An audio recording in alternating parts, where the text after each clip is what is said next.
Hi, I'm Marco D'Angelo. I have owned, raced, and bred racehorses since 1989.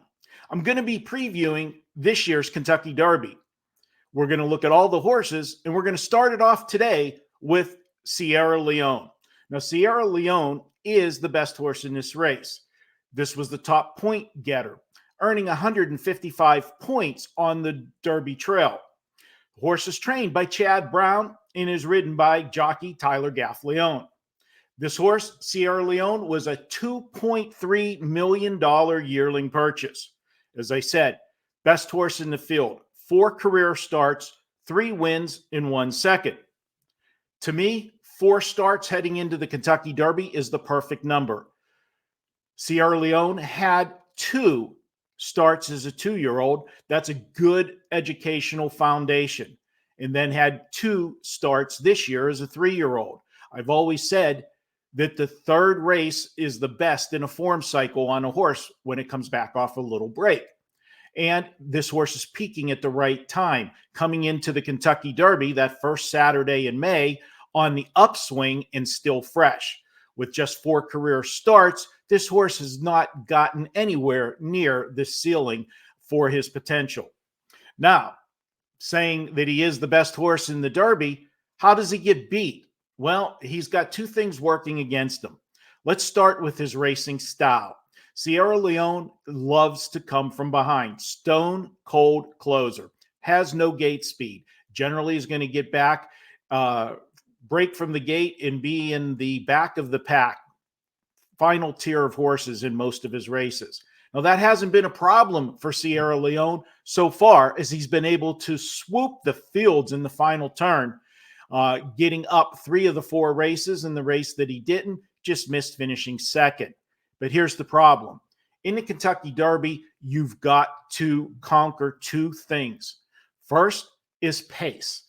When you're coming from behind, and if the race is run at a slow pace, you're at the mercy of the fractions. And when they go slow in the first half of the mile, doesn't matter how fast you are, you can't make up all of the ground if it's too slow in the first half. Now, we've seen that happen a couple times in recent years. In 2020, Authentic stole the Kentucky Derby. They left him alone on the lead, and he went slow fractions, and nobody was able to catch him in the stretch. The very next year, same thing happened with Medina Spirit. Slow fractions on the front end, left the horse alone, and Medina Spirit won the Kentucky Derby. Now, we all know that Medina Spirit later was disqualified for a post-race drug testing. He was tested positive for a performance-enhancing drug and was subsequently disqualified. But the race was run, and it was run in that style, and the closers had no shot. But then just 2 years ago, we had the horse Rich Strike light up the tote board. This horse, if you remember, didn't even get into the Derby until the final day because of scratches. He was able to move in off of the also eligible list. And this horse came from dead last in that race.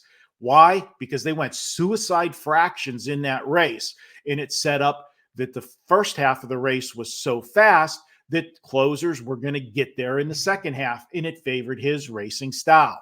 That's the style that Sierra Leone has. Now, Sierra Leone is a much better horse than Rich Strike was. He can make up ground on his own with just sheer talent, but he still cannot go into really slow fractions. But I think he can overcome that because I think there's going to be an honest pace in this year's Kentucky Derby. So what's the other obstacle? Well, that happens to be that it's a 20-horse field. If you're a stone cold closer, that means you're going to have to navigate through most of the field.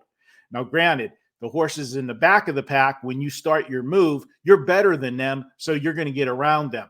But when you're in a 20-horse field, there's going to be a lot of horses in front of you, and a lot of them are going to be stopping, slowing down because they're not as good. They chased early fractions, and they're going to be backing into you. Have you ever been on a freeway and you're rolling along, maybe going 65 or 70, and all of a sudden you come up on a car that's going slower in front of you and you want to go around them, but you can't because there's another car on the inside or outside of you? What do you got to do? You got to tap your brakes. That loses your momentum. In horse racing, that's called checking the horse. You're grabbing onto the reins and stopping his momentum. That can kill a closer when you run into traffic jams. So he's going to need a perfect ride by jockey Tyler Gaffleone not to have that happen. You can't always guarantee that. Well, then you say, well, just stay on the outside and you'll avoid all of the traffic. Yeah, you can do that, but you're giving up too much ground in doing that, going around 2 turns. You've got to try to save some ground at some point during the race before making that swing to the outside. So he's going to need a good, clean trip and navigate through the horses. With that said, the 1.25 mile distance, the added distance, most of these horses have never gone 1.25 miles yet. That favors Sierra Leone. All said, he is the horse to beat. I will have him on my tickets. Will I have him on top? Well, we got to wait and see the post draw the week of the Derby. And speaking of the week of the Derby, be sure to tune in and watch the Pony Pundit Show here on Wager Talk TV. We'll break the race down in detail, tell you who we like. We'll have several guests on the show. Sig will be along, Sean Alvarez, and of course, Joe Ranieri. So check that out the week of the Kentucky Derby. And to be sure you don't miss out, do me a favor, hit the subscribe button. We'll let you know when that show is available. This way you won't miss it. And if you like this video, do me a favor, give us a thumbs up, hit that like button. It really helps the channel. And if you want to take advantage of my Triple Crown package, head over to wagertalk.com. You can check it out. We've got a package that covers all of my plays, including all 3 Triple Crown races. And remember, a couple of years ago in the Kentucky Derby, we turned a $390 investment bet into over $9,000. Guys, until we preview the next horse, good luck and let's cash some tickets.